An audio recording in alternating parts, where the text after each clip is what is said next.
Hola a todos, en este video vamos a hablar un poco de las etapas de potencias para los sistemas de control digital y por qué es importante utilizarlas. Sabemos que un control digital, ya sea programable o del tipo de lógica cableado, nos soluciona de una forma bastante sencilla un problema cuando tenemos unos dispositivos de los cuales debemos disponer que trabajen de una determinada manera ante determinados eventos y determinadas coyunturas. Pero nos vamos a encontrar con el siguiente problema, y es que generalmente estos circuitos tienen muy bajas prestaciones en lo que respecta a las tensiones y corrientes de salida. ¿Sí? Por ejemplo, si trabajo con tecnología TTL, voy a hablar en el caso particular del Arduino, que lo deberíamos usar mucho este año y ustedes lo van a usar también en otras materias. Tengo una salida de 5 volts máximo y una corriente que va a ser realmente muy baja comparado con los dispositivos que yo puedo llegar a querer controlar, porque con toda suerte voy a tener unos 40 mA de corriente circulante. En lógica digital es muy común que esto me pase, incluso en tecnología CMOS, que puedo tener mayor valores de tensión de salida, pero siempre la corriente circulante es muy baja y puede estar en orden 10, 20, 40 mA en un caso fortuito. ¿Cómo solucionarlo? Bueno, con etapas de potencia. Tipos de etapa de potencia hay, bueno, realmente hay muchas. Nosotros vamos a concentrarnos básicamente en transistores en conmutación, que es lo más sencillo, aunque vamos a ver cuál es el límite que voy a tener en este caso, el uso de amplificadores operacionales de potencia y drivers o placas dedicadas. Entonces empezamos ahora con los transistores en conmutación, básicamente. Tenemos acá, para el ejemplo, un Arduino, tengo el esquema de un Arduino 1. ¿Y qué pasa? Si yo quiero conectar elementos que son de relativo bajo consumo, como puede ser un display LCD, el display monocromo, o un microservo de un SG90 clásico, bueno, voy a poder realizar una conexión directa. ¿Por qué? Porque son elementos que consumen menos corriente que la que yo les había mencionado antes. Son elementos que consumen menos de 40 mA y el Arduino los puede conectar, así que los puedo hacer en forma directa como representan estas líneas de conexión que representarían los cables. Hasta acá ningún problema, no necesito nada. Ahora bien, esto pasa con esos dispositivos que son de bajo consumo. Si yo pretendo conectar elementos de mayor consumo, y no estoy hablando de cosas desmedidas, como puede ser una lámpara de 12 volts y 1 ampere, usarla de indicador, ni siquiera para una lámpara que sirva de iluminación, o un motor de corriente continua, sobre todo si tiene que traccionar algo, si no va a girar en vacío, si es parte de un mecanismo, y yo me siento tentado a volver a hacer la conexión directa con cables, me voy a encontrar con que cuando le dé tensión, ¿qué va a pasar? El exceso de consumo de corriente, el requerimiento de corriente va a ser mayor y entonces va a empezar a calentar el sistema por efecto Joule, empezar a levantar temperatura, ya sea el elemento en sí de control acá, el integrado que vemos, o en el caso del Arduino, el regulador, si es que estoy trabajando con fuente de tensión y el regulador externo, van a calentar, si yo no me doy cuenta, no solamente los elementos no van a funcionar, y si yo no me doy cuenta, ¿a qué voy a llegar? Exacto, a la destrucción física del elemento en cuestión, del elemento de control. ¿Sí? Sacando la exageración de lado, me voy a quedar sin sistema Arduino, si hago eso. Entonces, ¿qué voy a tener que hacer? Bueno, conectar etapas de potencia. Y a través va a ir Arduino, vías de conexión, cable, mi etapa de potencia, que puede ser variada, ya lo dije, y luego los dispositivos. Entonces, ¿qué es lo más sencillo? Dijimos, o lo primero que vamos a ver, los transistores en conmutación. Los transistores, recordamos, tienen 3 estados activos, pero en conmutación usamos solo 2, el corte y la saturación. Es decir, el estado de máxima conducción de corriente, cuando yo polarizo la base de forma adecuada, tengo la máxima circulación de corriente entre colector y emisor, y tengo una caída colector y emisor que es prácticamente nula, en algunos casos despreciable para fines prácticos. Y el otro estado es el estado de corte, también tengo que polarizar obviamente la base de cierta forma, y en este caso no tengo circulación de corriente entre colector y emisor, y toda la tensión aplicada a esta malla me va a caer sobre la juntura colector-emisor, o sea que ahí esa tensión va a ser máxima, va a caer todo ahí. ¿Cuál es la idea? Trabajar tengo transistores NPN, con un 1, colocar de tal manera los componentes asociados para que con un 1 lógico pueda tener el estado de saturación y activar mis elementos a controlar, y con un cero lógico llevar al transistor al estado de corte para inhabilitar el funcionamiento de dichos elementos. Entonces, para eso podemos recurrir a dos tipos de conexiones con los transistores, que verán ustedes por qué reciben el nombre, carga por emisor y carga por colector. ¿Por qué? Bueno, porque justamente el elemento a manejar está conectado sobre el emisor o sobre el colector. Este rectángulo que está acá me representa, puede ser el Arduino, puede ser la lógica de control digital.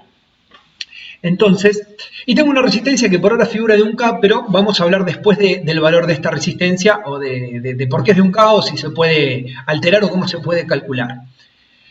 En estos casos, y ya suponiendo que tengo todo listo para que estas son condiciones para que el transistor sature, tengo que tener siempre en cuenta lo siguiente con este tipo de conexión, con la carga por emisor. Que aunque yo logre la saturación a través de un uno lógico y logre circulación de corriente por esta malla, ¿sí? Por la malla de salida, como le suele decir a la malla colector-emisor, estoy limitado en cuanto al valor de tensión. La carga por emisor se dice que gana solo en corriente. ¿Qué quiere decir?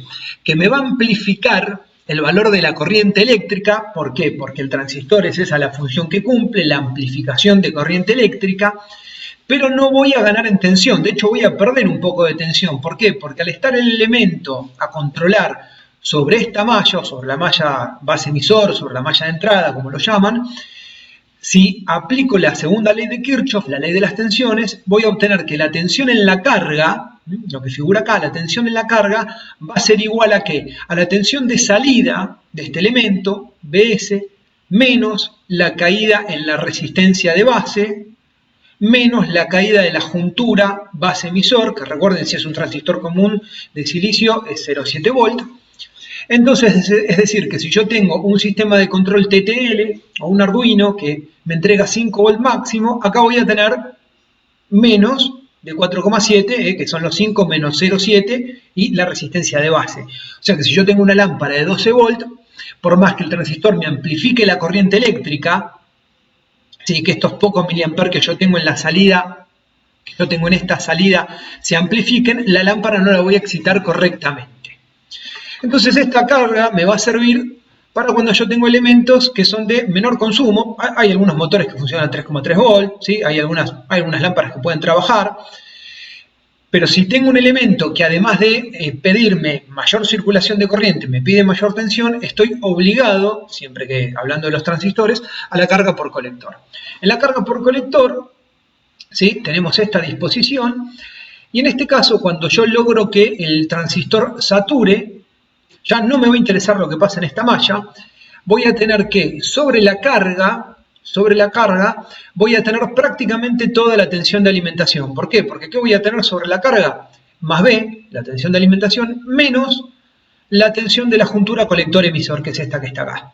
Que según el transistor, ¿sí? Puede ser de 0,2 volt, como en el caso típico de un BC, o generalmente es muy baja, tan baja que la consideramos despreciable. Entonces, recordemos, la carga por colector me va a permitir una ganancia de corriente y de tensión, siempre y cuando yo polarice bien y calcule bien las resistencias, pero va a ganar en corriente y va a ganar en tensión, y la carga por emisor siempre va a ganar solamente en corriente. Por eso es que comúnmente van a ver en las carpetas o en los apuntes que yo les doy mucha carga por colector, ¿sí? Ahora bien, cuando yo digo que esto va a ganar en corriente y en tensión, cosa que es cierto, siempre tengo que tener en cuenta otros parámetros, que son qué tipo de elemento voy a usar, es decir, qué tipo de transistor voy a usar. Porque esto es un ejemplo con un transistor ideal, con un dibujo, con la representación gráfica del transistor. Pero cuando yo quiero controlar algo, tengo que saber bien el consumo. Es decir, si yo tengo una lámpara de 12 volt y 1 ampere de consumo, no voy a buscar un transistor que soporte de corriente máxima 500 mA. ¿Por qué? Porque lo voy a quemar, ¿sí? Porque voy a romper, voy a destruir el material. No me obliguen a volver a poner la animación de la explosión. Entonces tengo que tener en cuenta eso.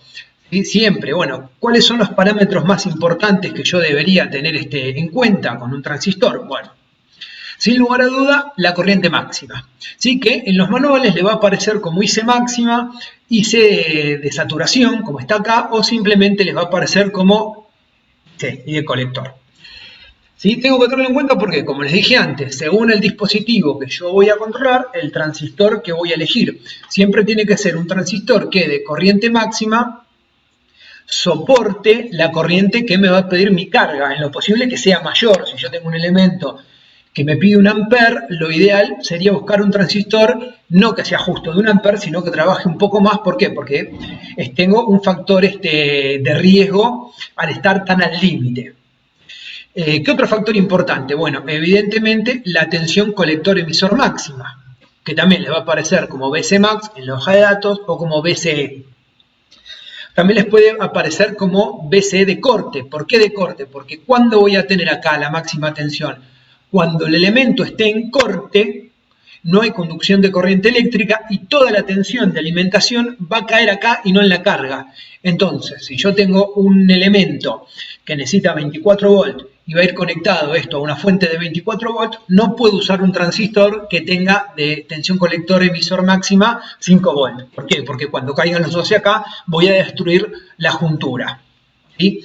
Otro factor bastante interesante, sobre todo por lo que tiene que ver con el cálculo de la resistencia de base, es el HFE. El HFE también se llama beta, yo le suelo decir beta comúnmente, y es el factor de ganancia de corriente.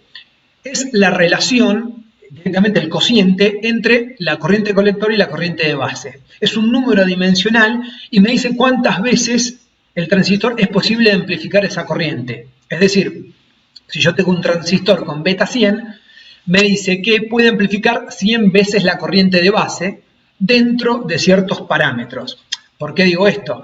Digo, 100 veces, listo, ingreso 1 amper en base, tengo 100 amper en colector. No, seguramente lo voy a destruir. Tengo que tener en cuenta los parámetros máximos del transistor. Obviamente, ninguno de los valores me puede dar mayor a los parámetros máximos que soportan. Pero el beta, entonces, es el factor de ganancia.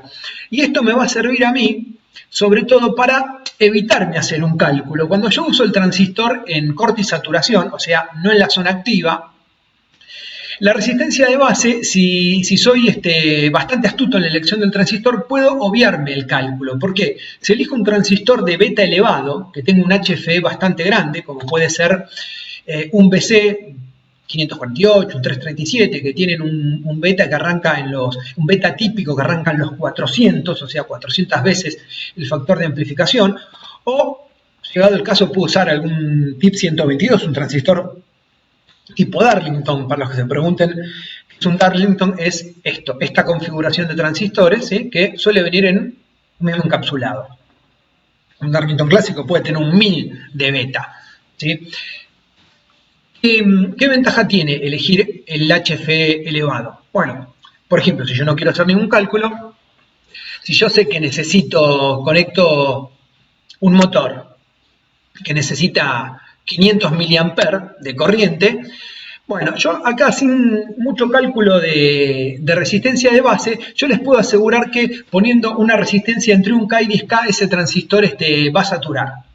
¿Por qué? Porque bueno, si yo lo estoy excitando con 5 volts, imaginemos de vuelta tecnología TTL o un Arduino, 5 volts sobre la base, haciendo un cálculo rápido y descartando la juntura colector-emisor, si yo pongo una resistencia de 1K voy a tener 5 mA, sino un poco menos de 5 mA por la caída en la juntura, pero estamos haciendo unas cuentas rápidas.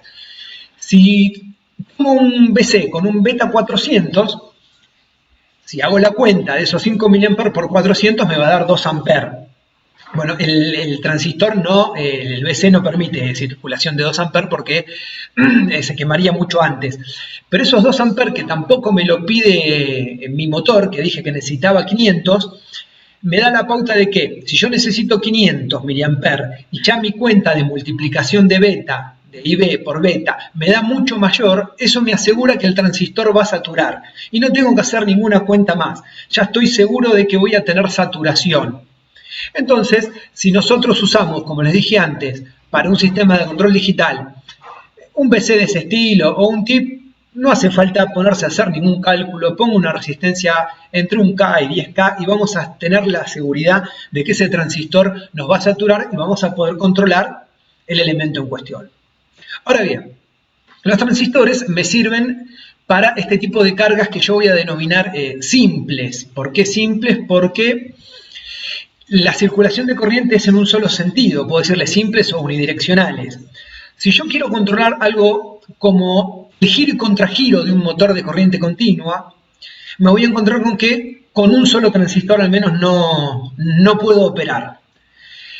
Y entonces debería recurrir a circuitos más elaborados o ya directamente a otros dispositivos. Como les adelanté antes, los operacionales, los drivers de potencia y las placas dedicadas. Pero eso lo vamos a dejar para el siguiente video. Bueno, espero que esto se haya entendido. Saben cómo contactarme para cualquier cosa. Y nos vemos entonces en el siguiente tutorial.